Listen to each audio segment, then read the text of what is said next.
Hello, and welcome to a new series all about fashion. Fashion has literally been my love since I can remember. And so, although I do so many things, I thought it was important to still talk about fashion and engage about the world of creativity that I love when it comes to style.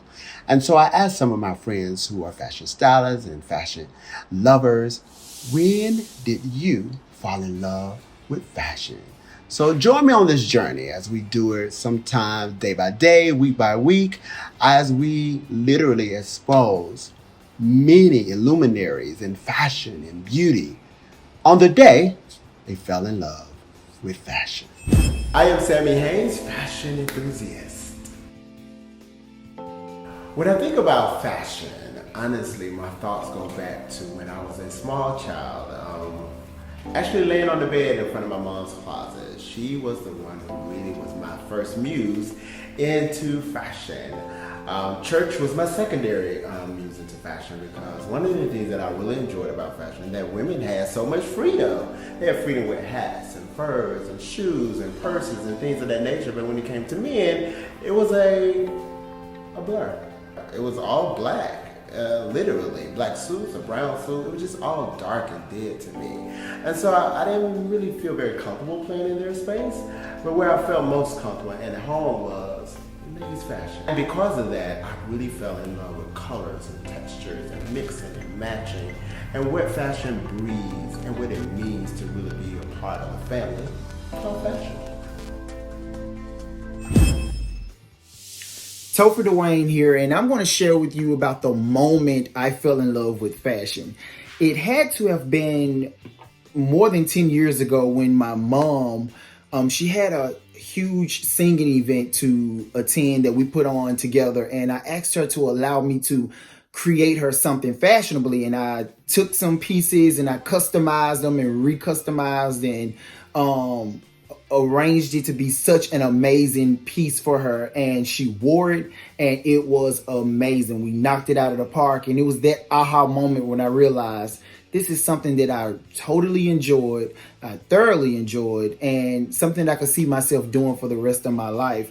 More so because it was the vision that she and I had, and we brought it to life, and people loved it. And so from that, I took that and imparted that into every project that I do with my clients. It's all about bringing their vision to life fashionably. It's all about making my clients more marketable in their industry. It's all about packaging and branding and making everything timeless so that they can go for years and years and they can always use it and always be relatable to their audience. And so I can genuinely say that I'm always falling in love with fashion day in and day out, year after year, client after client, project after project, because it allows me to be totally creative and my clients trust me with it. And every round is just, every round just goes higher and higher. So I totally enjoy fashion. It's something that I eat, sleep, and breathe. And yeah, that's my moment. That's something I love. And yeah.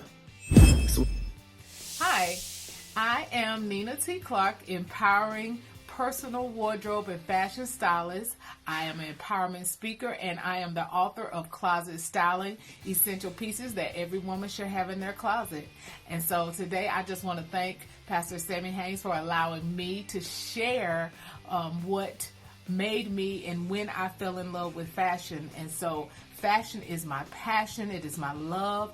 I enjoy helping women fulfill their purpose and to look good doing it, to look like the success that we are, to look like the success that we're called to do, to look like the kingdom in the earth, you know? So I fell in love with fashion as a little girl.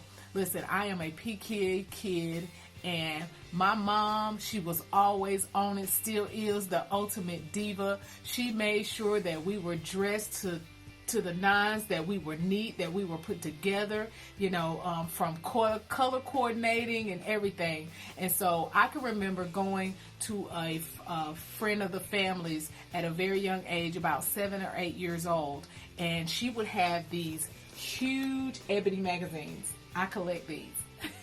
But she would have these huge ebony magazines in her closet, and I literally would sit in her hallway and pull all those magazines out of that closet, and I would literally just flip page for page for page and watch those beautiful women and how they were dressed, and how Miss Johnson would show the clothing from the Ebony Fashion Fair. And I can remember my mom doing fashion shows for the church to raise money for the church and for the community. And so that's just been a part of who I am. And I just love fashion, what it has done for me, what it has done for my self-esteem. And that's just what I want to share to the world. I love sharing fashion. I love sharing style. And so that's how I fell in love with fashion, was going through and looking through these ebony magazines and watching my mother be the most beautiful, put together, sharp woman, dressed woman to me in the world. So thank you again for this opportunity. And yes, fashion is my love, and it's my passion and my way to give back to the world. Thank you. Hey, what's up, everyone? My name is Glenn Wiggins. I'm super excited to dive into today's topic, which is what made me fall in love with fashion. So for me, I am a designer, I'm an author, and also an entrepreneur. And this journey started about 10 years ago. You know, what made me fall in love with it? I think what made me fall in love with fashion, I would definitely say being from a conservative community, being from Mobile, Alabama, the birthplace of Mardi Gras, close to the water, you know, everything so relaxed and casual and chill. That allowed me to, that environment, that conservative environment allowed me to stand out.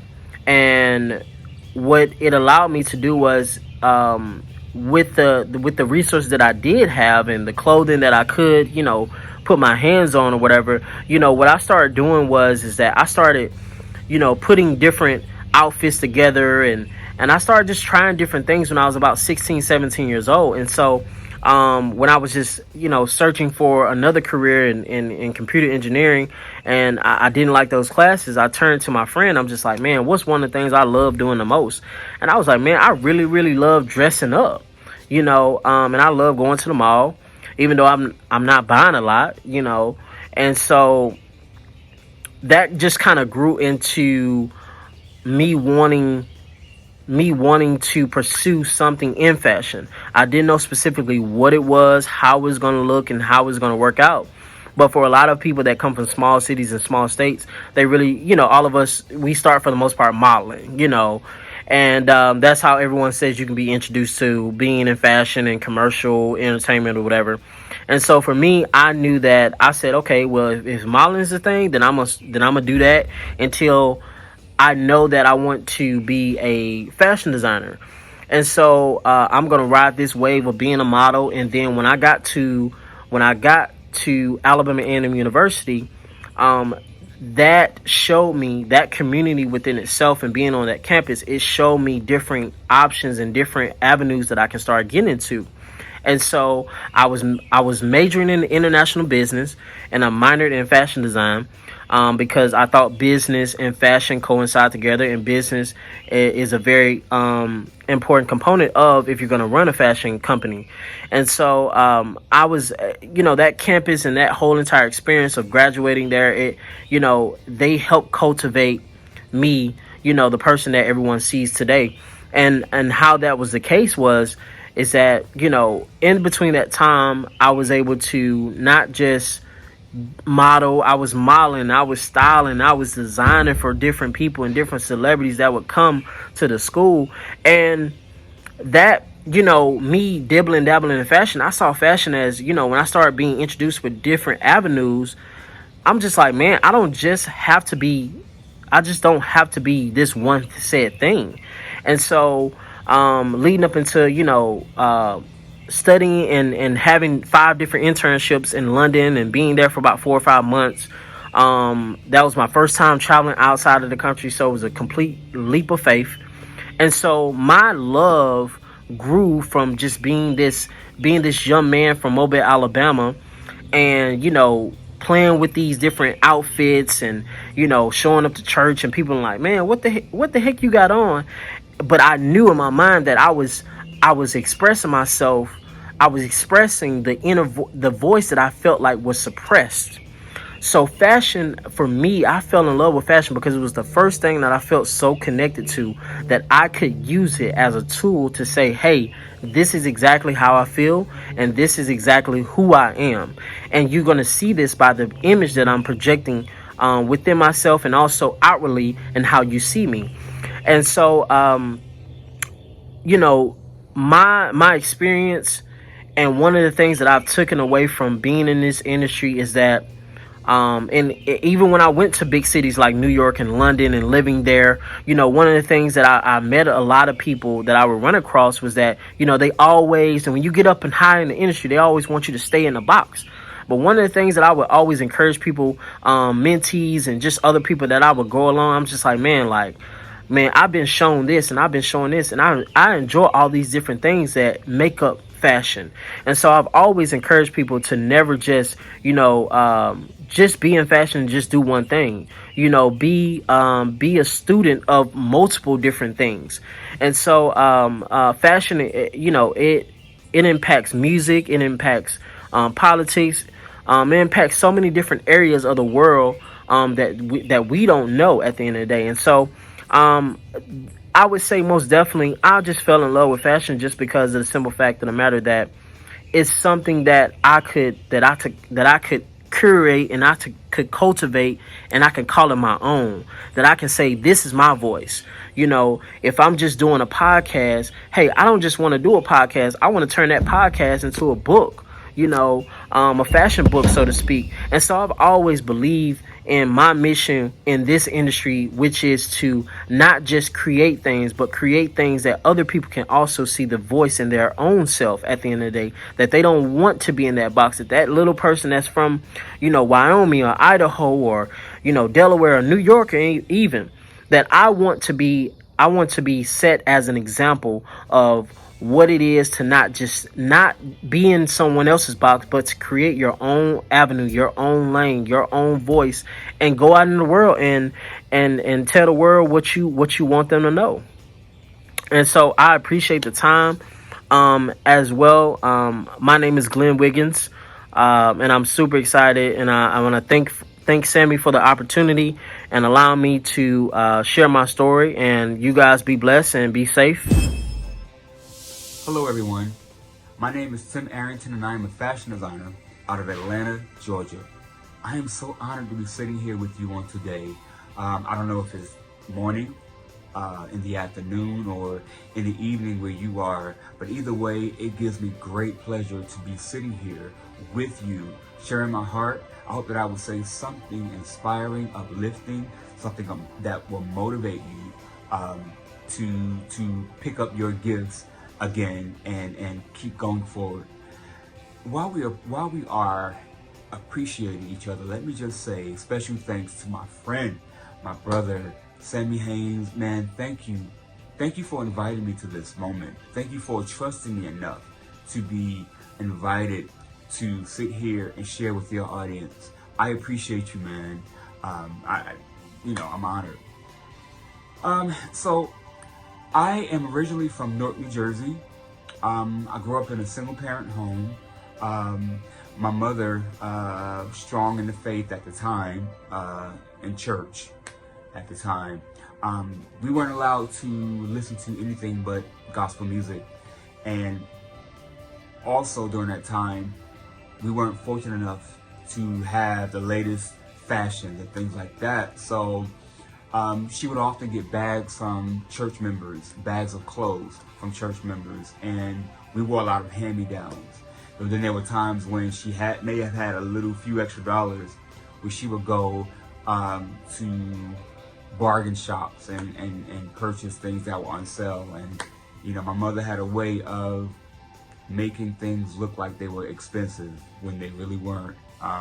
And for those moments, I have to say I'm grateful for my mother. But now then there were times when I would visit my father in Atlanta, And there I had more freedom to listen to other kinds of music, secular R&B and things like that. And so I would be so excited about seeing certain people perform on award shows. People like Babyface and Aaron Hall, Guy, Ready for the World, Troop, New Edition especially.